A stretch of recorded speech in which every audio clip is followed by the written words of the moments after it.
This initial solution will show you how to fix Instagram active status option not showing. If Instagram is not showing your friend's last active status, check to ensure the show activity status option is enabled inside the activity status option on the privacy settings page.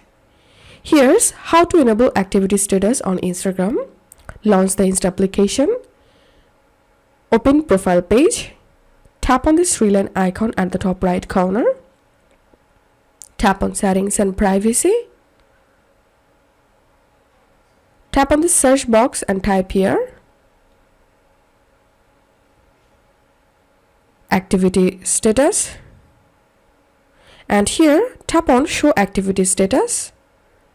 Make sure to enable these two options from here. If it's still not showing the last active status, here are some reasons why you may not be able to see when someone was last active on Instagram. The user's show activity settings is disabled.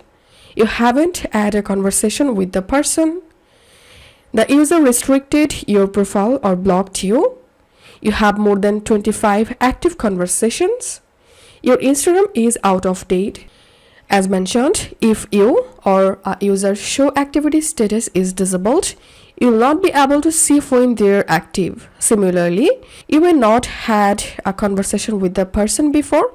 So that's how you can fix this problem. If you find this video helpful, make sure to subscribe Initial Solution. See you in the next video.